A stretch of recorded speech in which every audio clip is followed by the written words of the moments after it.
ACL surgeries आखिर क्यों fail हो जाती है? दोस्तों, बहुत बार ऐसा होता है कि आपने ACL सर्जरी करवा ली है, उसके बाद भी आपको रिज़ल्ट नहीं मिला है, आपको वापस वही लचक आ रही है, या आपको इन्फेक्शन हो गया है, या आपको कट कट की आवाज़ आ रही है, या फिर 2 या 3 साल बाद किसी छोटी सी चोट के कारण दोबारा ACL आपका टूट गया है। तो आखिर क्या वो कारण है जिसके वजह से ACL सर्जरीज फेल हो जाती है? हम उसी पे चर्चा करेंगे। तो दोस्तों, सबसे पहली वजह होती है अर्ली फेलियर की इन्फेक्शन। अगर आपको सर्जरी के बाद इन्फेक्शन हो जाए तो उसके अंदर फेलियर के चांसेस बहुत बढ़ जाते हैं। इन्फेक्शन के कई सारे कारण रहते हैं। कई बार इन्फेक्शन बॉडी के अंदर होता है, किसी और पार्ट में, वहाँ से आ सकता है। कई बार इन्फेक्शन OT एनवायरनमेंट से भी लग सकता है।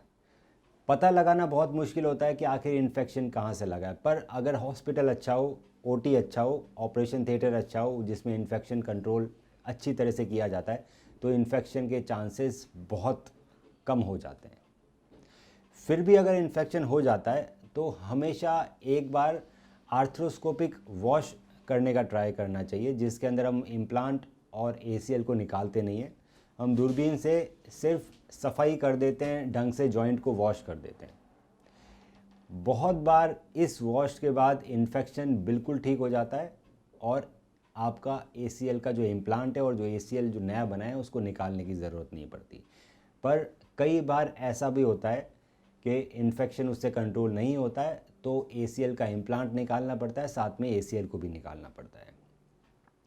दूसरा रीज़न होता है फेलियर का कि अगर सर्जन ने आपकी फीमोरल टनल वर्टिकल बना दी। दोस्तों, जब ACL की सर्जरी होती है तो फीमोरल टनल, जो ऊपर वाली हड्डी में जो टनल बनती है, वो पोस्टीरियर होनी चाहिए। अगर सर्जन ने वो टनल आगे की तरफ एंटीरियरली बना दी तो उससे ग्राफ्ट वर्टिकल हो जाता है, उसको बोलते हैं वर्टिकल ग्राफ्ट, और इसमें फेलियर के चांसेस बढ़ जाते हैं। ACL कुछ सालों बाद अपने आप टूट जाता है। इसी तरह से अगर टिबिया टनल का प्लेसमेंट एक्यूरेट नहीं है, वो ACL के फुटप्रिंट पे नहीं है, तो भी फेलियर के चांसेस बढ़ जाते हैं। तो टिबिया और फीमोरल टनल का करेक्ट प्लेसमेंट होना बहुत ज़रूरी है, ताकि आपका ACL ज़िंदगी भर चले और उसको फेल होने की कोई वजह नहीं मिले। एक और बात आती है, कई बार ACL सर्जरी के बाद आपको चोट लग गई या आपने बहुत जल्दी एक्सरसाइजेज कर ली और आपकी स्क्रू की सर्जरी हो रखी है, तो इसके अंदर लिगामेंट लैक्स पड़ जाते हैं। एक बार लिगामेंट लैक्स पड़ गया तो MRI में भी ACL इंटैक्ट दिखाई देता है बना हुआ, पर क्योंकि आपका लिगामेंट ढीला हो जाता है तो आपको लचक आती रहती है। ये भी रीज़न रहते हैं कि ACL की सर्जरी हो चुकी है, MRI में भी ACL ठीक दिखाई दे रहा है, पर उसके बाद भी लचक आ रही है। इसका मतलब आपका जो नया लिगामेंट है वो ढीला पड़ गया है।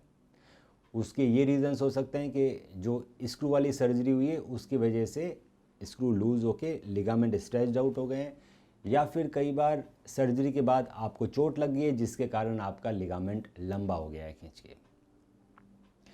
इस कंडीशन में अगर फाइबर टेप इंटरनल ब्रेस वाली सर्जरी की जाए तो उसमें पोस्ट ऑपरेटिव, ऑपरेशन के बाद लैक्सिटी और लूजनिंग के चांसेस बहुत कम होते हैं। इसके अंदर फेलियर के चांसेस भी स्क्रू वाली सर्जरी से काफ़ी कम होते हैं फाइबर टेप इंटरनल ब्रेस वाली सर्जरी में। अगर आपको हमारे वीडियोस पसंद आते हैं तो ज़रूर वीडियो को लाइक कीजिए और चैनल को सब्सक्राइब कीजिए। हम रखें आपका ख्याल।